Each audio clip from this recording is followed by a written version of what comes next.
El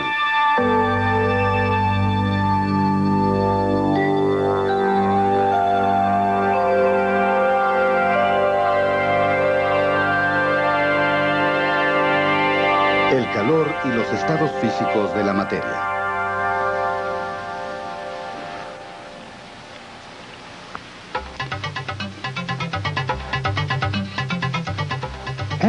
La energía tiene un sinfín de formas, como la energía química, eléctrica y solar, solo por mencionar algunas. Sin embargo, el calor representa una de las formas más importantes que puede tomar la energía. La energía eléctrica puede convertirse en energía calorífica cuando una corriente eléctrica calienta los filamentos. El calor también puede generarse en las reacciones químicas. Por ejemplo, los fuegos artificiales generan calor cuando explotan en una infinidad de colores. Y la combustión de combustibles como el carbón y la madera también son reacciones químicas. ¿Qué es exactamente el calor, la temperatura y la energía térmica? La temperatura.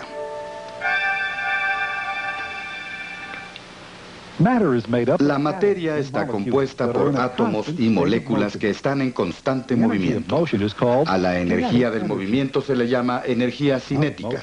La cantidad de movimiento en un átomo o una molécula es el reflejo de su nivel de energía. La temperatura es la medida promedio de la energía cinética que tienen las moléculas de un objeto. Por ejemplo, la cantidad promedio de energía cinética de las moléculas en la atmósfera es más alta en un día de verano que en un día de invierno. Nosotros podemos incrementar el porcentaje de temperatura de los materiales aplicándoles energía térmica, con lo cual incrementamos su energía cinética. Si se aplica suficiente energía térmica a un material, este cambiará de estado. El calor y la energía térmica. El calor es la cantidad de energía térmica que un objeto es capaz de transferir a otro. El calor se mide en unidades conocidas como joules. La energía térmica, como toda forma de energía, es capaz de generar trabajo. Este puede usarse para producir el vapor que se utilizaba en las locomotoras o para disminuir la densidad del aire en un globo de aire, haciéndolo más ligero que el aire que le rodea y permitiéndole elevarse y volar. También es la fuerza principal detrás de la evaporación del agua y de la formación de nubes. El viento es el resultado de la irregularidad en el calentamiento de la atmósfera. El viento sopla como resultado de un pesado y frío aire que desplaza a uno caliente y ligero. Energía potencial y la conservación de la energía.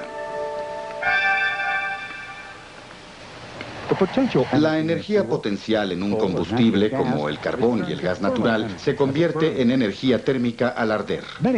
Muchas plantas de energía queman carbón o gas natural para hacer girar las pesadas turbinas que generan la energía eléctrica que ilumina nuestras ciudades y da fuerza a nuestras industrias. La cantidad de energía eléctrica que se produce al quemar carbón o gas natural no es más grande que la energía potencial disponible en el carbón o en el gas natural. En realidad, la cantidad de energía eléctrica que se produce es menor que la energía potencial del carbón o del gas natural ardiendo, ya que no toda la energía térmica se convierte en electricidad, porque escapa a la atmósfera como calor en forma de vapor, como el que se eleva de esas torres de condensación. Además, los generadores eléctricos pierden calor debido a la fricción y a otras causas. Pero si añadiéramos toda la energía calorífica perdida a toda la energía eléctrica producida, obtendríamos el 100% de la energía potencial del carbón. La ley de la conservación de la energía afirma que el total de la cantidad de energía en cualquier sistema aislado permanece constante. La energía solo cambia de forma, pero no puede destruirse o crearse. Actualmente en los Estados Unidos la energía cambia de forma constantemente. De calor a luz, a energía mecánica que hace funcionar nuestros autos y que impulsa a la industria. A la ley de la conservación de la energía también se le conoce como la primera ley de la termodinámica. La termodinámica es el estudio de la interacción entre energía térmica y la materia. El calor y los estados de la materia: sólido, líquido, gaseoso y plasma. El estado de la materia puede cambiar con la aplicación de energía térmica.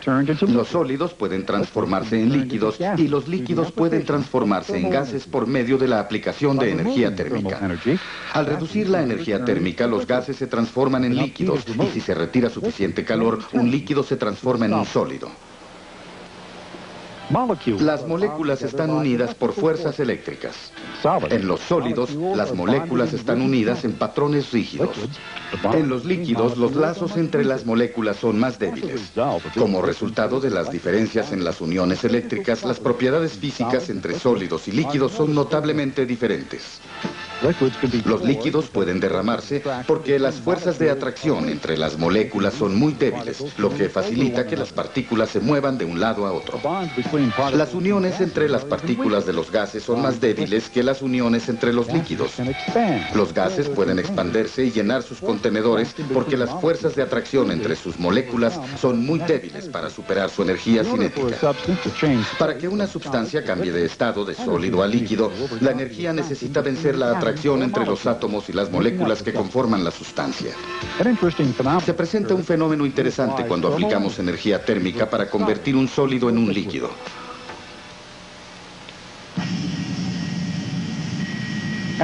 Mientras se aplica calor a este trozo de aluminio, su temperatura se eleva continuamente hasta que comienza a derretirse. Una vez que el aluminio alcanza este estado y aunque se siga aplicando calor, la temperatura del aluminio permanece constante hasta que todo el aluminio se convierte en líquido. Esto se debe a que la energía térmica que se aplica al aluminio no logra convertirse en energía cinética. Y entonces ocurre un cambio de estructura que incrementa la energía potencial del aluminio. A la temperatura en la que ocurre este cambio se le conoce como punto de fusión. El punto de fusión de un material es también su punto de congelación. Calor de fusión.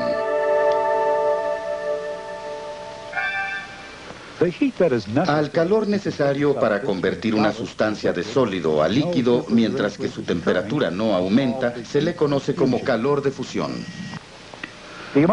La cantidad de energía necesaria para convertir el hielo a 0 grados centígrados en agua a 0 grados centígrados es de 334 joules por gramo. El hielo se usa como refrigerante porque absorbe la energía pero no incrementa su temperatura. Si 2 kilogramos de hielo se introducen en un refrigerador, el hielo absorberá 668 kilojoules de energía térmica de las bebidas que hay en su interior, mientras se derrite. Cuando calentamos agua, su temperatura normalmente aumenta hasta que llega al punto en que se forma vapor. En este punto, el agua mantiene la misma temperatura. A esto se le conoce como el punto de ebullición de la sustancia. Calor de vaporización.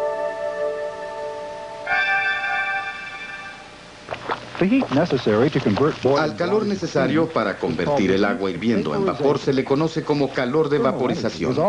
Siempre se absorbe energía térmica cuando la materia va del estado líquido al estado gaseoso. Es por eso que cuando el sudor se evapora nos refresca en días calurosos o después de un esfuerzo físico. Por cada gramo de sudor que se evapora de nuestro cuerpo, se retiran 2.260 joules de energía térmica. Como resultado, nos sentimos más frescos. Expansión y contracción.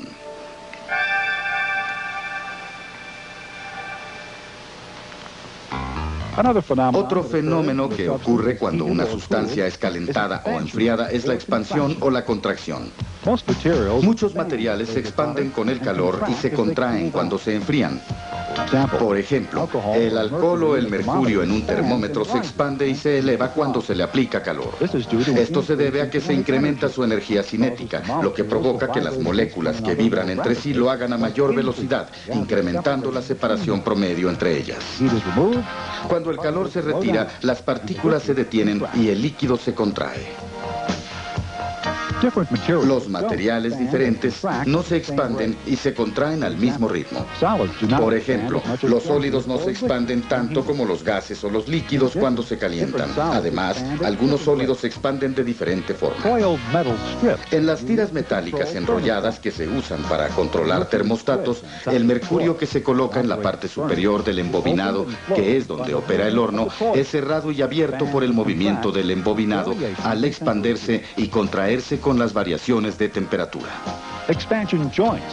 Se colocan uniones de expansión en las aceras y carreteras para que cuando el concreto se expanda debido a la temperatura pueda ser absorbido por esas uniones, evitando que el rígido concreto se estrelle y rompa. Las uniones de expansión también se presentan en los puentes para permitir la expansión del acero y del concreto del que están hechos. Sentimos esas uniones en los reductores de velocidad cuando circulamos por caminos de concreto o atravesamos puentes. Una excepción a las reglas de expansión y contracción es el agua. El agua en realidad se dilata cuando está fría. Esto se debe a la estructura cristalina que desarrolla cuando el agua se congela. Esta estructura cambia y la fuerza aparta a las moléculas de agua. Capacidad calorífica.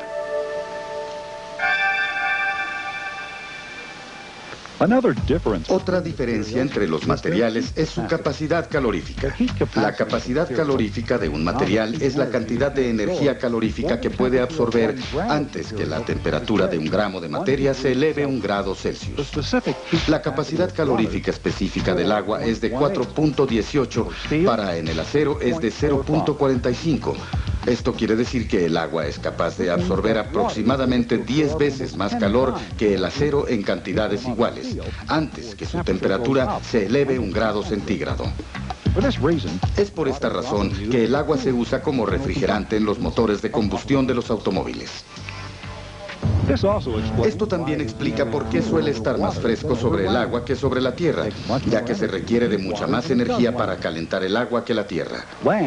La tierra tiene una mayor capacidad calorífica que los cuerpos de agua como lagos y océanos. La capacidad calorífica específica del agua también la convierte en un excelente colector solar. Puede absorber grandes cantidades de energía durante el día, sin un gran incremento en la temperatura. En la noche la energía almacenada se libera lentamente. El calor o la energía térmica se mide en calorías. Una caloría es el calor necesario para elevar la temperatura de 1 gramo de agua a 1 grado Celsius. Una caloría es igual a 4.18 joules. Cuando dos objetos de diferente temperatura se ponen en contacto entre sí, la energía térmica siempre se transmite del objeto más caliente al más frío. A este fenómeno se le conoce como la segunda ley de la termodinámica. La energía térmica puede transmitirse en 3 formas diferentes: conducción, convección y radiación. Transferencia de energía térmica, la conducción.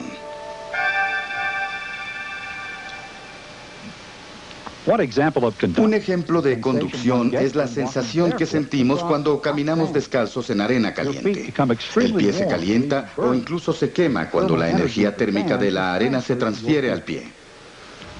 En este ejemplo de conducción, la arena tiene una mayor temperatura que el pie. Por lo tanto, las moléculas de la arena tienen una mayor energía cinética que el pie.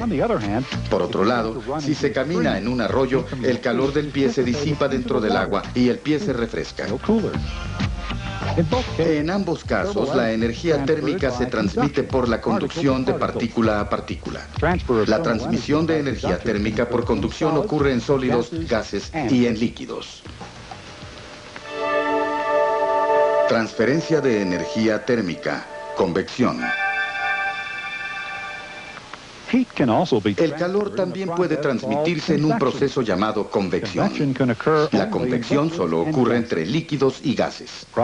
El proceso de convección ocurre cuando la energía térmica provoca corrientes que se convierten en líquidos y gases. Cuando se aplica calor a la atmósfera a través de una carretera caliente o por el impulso de un avión, las moléculas del aire se excitan y tienden a separarse. El aire caliente menos denso se eleva, mientras que el aire más frío es llevado hacia abajo por la gravedad. Este movimiento de aire de diferentes temperaturas crea una corriente de convección. El viento y las nubes que dan forma al clima son finalmente el resultado de la convección del flujo de aire en la atmósfera. Las corrientes de convección no pueden ocurrir en el vacío del espacio, ya que no hay ni líquidos ni gases en los que la corriente de convección pueda desarrollarse. Transferencia de energía térmica, radiación. Sin embargo, la radiación donde la energía se transfiere en ondas sí puede ocurrir en el vacío. La radiación no depende de partículas que muevan la energía. El calor del sol que sentimos en un día frío de invierno, a pesar que el exterior esté frío, es el resultado de la radiación infrarroja del sol. El calor radiante puede atraparse fácilmente detrás de muros de vidrio para crear el conocido efecto invernadero. Los rayos de la radiación infrarroja calientan varias superficies dentro del edificio y a través de la conducción y de la convección, el aire caliente circula por todo el edificio, pero la energía calorífica que se incrementa continuamente es incapaz de escapar debido al mismo cristal. Conductancia térmica.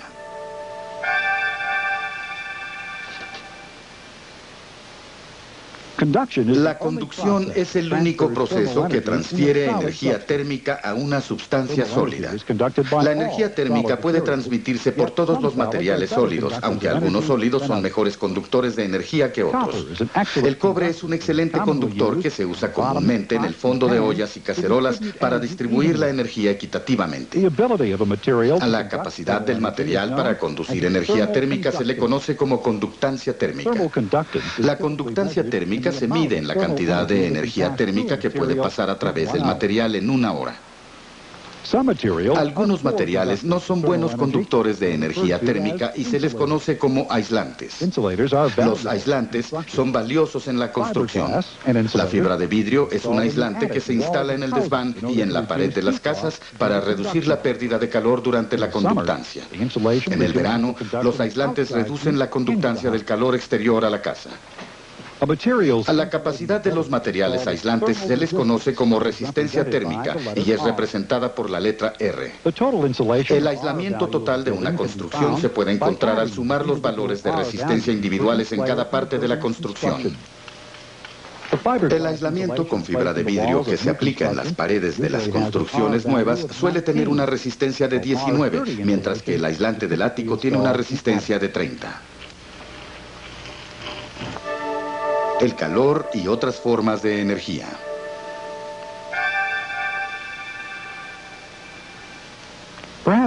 Tal vez uno de los usos más importantes del calor sea la generación de electricidad.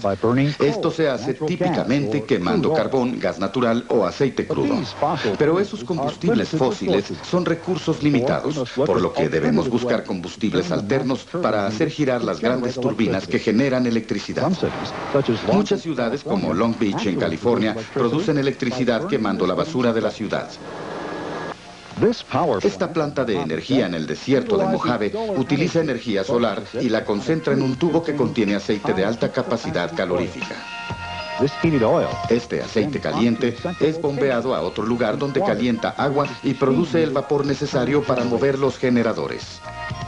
De igual forma, la energía solar en la forma de viento se utiliza para hacer girar la turbina de los generadores en las granjas de viento del norte y sur de California. Las plantas de energía en California y Nevada utilizan la energía geotérmica de la Tierra para producir electricidad. En el Sol se genera una enorme cantidad de energía al unir o fusionar átomos. En el futuro existen planes para crear reactores de fusión aquí en la Tierra que permitirán producir energía nuclear sin el peligro y los mortales derivados que se presentan en las plantas de energía nuclear.